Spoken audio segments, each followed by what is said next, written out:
Assalamualaikum warahmatullahi wabarakatuh. Selamat datang di Markenzi di tutorial SQL atau belajar SQL bersama saya ya, Markenzi.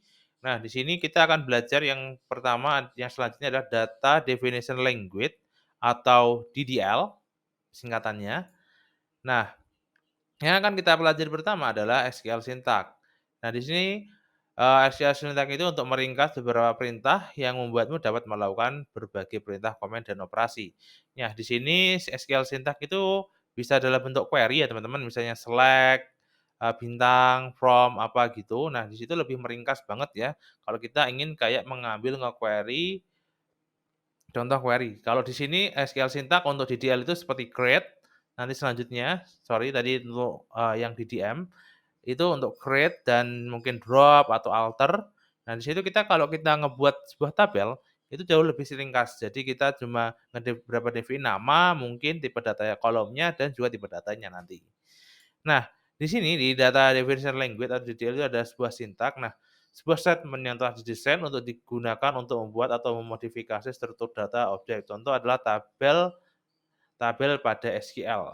Nah, di sini di DDL ini kita nggak cuma ngebuat tabel aja, tapi kita juga bisa melakukan edit, mungkin mungkin isinya, atau mungkin kita juga bisa ngebuang tabelnya kalau merasa itu udah tidak bisa digunakan atau sudah tidak berguna ya, teman-teman. Nah, di sini ada perintah create ya, digunakan untuk membuat, seluruh database dan database objek sebagai tabel.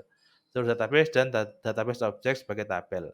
Nah, di sini create ini yang paling penting ya, karena kalau kita nggak buat tabelnya mau diapain. Jadi, create ini yang paling fatal di dalam DDL.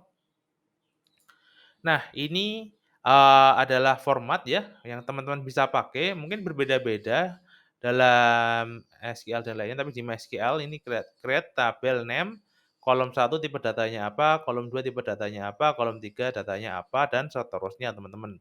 Jadi teman-teman bisa ngasih nama sesuai ya, dan tipe datanya, mungkin kalau angka ya integer, kalau karakter apa itu nama ya mungkin pakai karakter.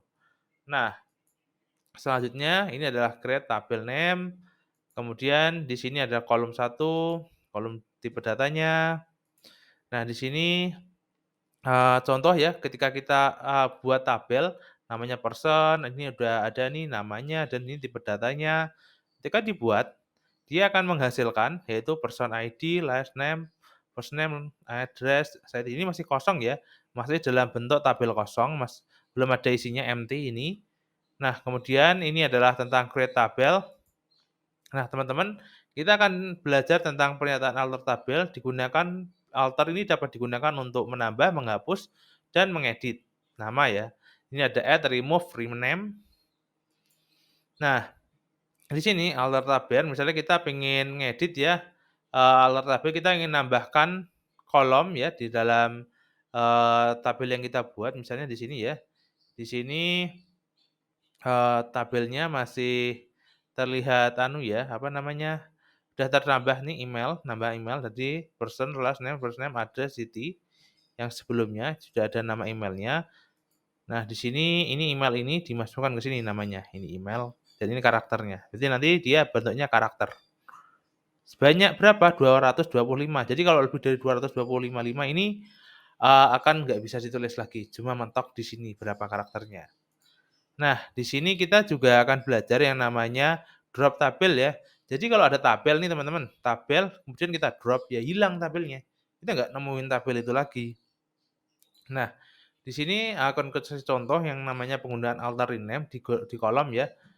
Nah, di sini ketika kita, ada nama city, kemudian kita rubah namanya jadi kota ya, pakai bahasa Indonesia aja walaupun kotanya tulisannya kebesaran, nggak apa-apa ya. Nah, di sini kotanya itu menjadi lebih, bisa dirubah ya, bisa lebih kota. Mungkin kalian, merasa merubah tabel dari bahasa Inggris yang tabelnya namanya Inggris ke Indonesia juga bisa seperti itu, ataupun sebaliknya. Nah, selanjutnya di sini ada perintah truncated teman-teman.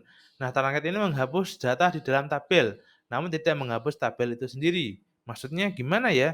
Jadi semisal nih teman-teman ada tabel yang ada isinya, terus di truncated tabelnya itu masih ada teman-teman. Jadi beda sama drop ya. Truncated ini, ibarat kata contoh sederhananya itu gini, kalau misalnya kita punya, botol botol minuman mineral ya, terus kita minum, itu kan botolnya masih ada tuh. Nah, kita pakai misalnya buat, nyimpen pupuk atau apa, itu kan masih bisa digunakan, itu penggunaan terangkat, jadi botolnya itu masih ada. Tapi kalau drop, ya udah botolnya itu kita buang ke tempat sampah, teman-teman. Jadi, botolnya udah hilang, jadi kita nggak bisa manfaatin lagi, seperti itu contoh dari penggunaan drop. Jadi drop terangkat itu, bisa kalian pilih-pilih manfaat dan kelebihannya. Selanjutnya karena, di sini adalah kesimpulan ya dari DDL. Jadi DDL itu kita bisa pertama create tabel, alter tadi bisa add, remove, drop, dan juga rename. Ini drop dan rename juga bisa langsung dan kita menggunakan truncat untuk menghilangkan isi dari tabel. Itu dulu tentang DDL ya teman-teman. Semoga dirasa bermanfaat. Jika dirasa ada yang kurang ataupun apa, silahkan tanyakan di kolom komentar ya. Feel free untuk tanya yang aneh-aneh. Saya Markenzi, undur diri. Wassalamualaikum warahmatullahi wabarakatuh.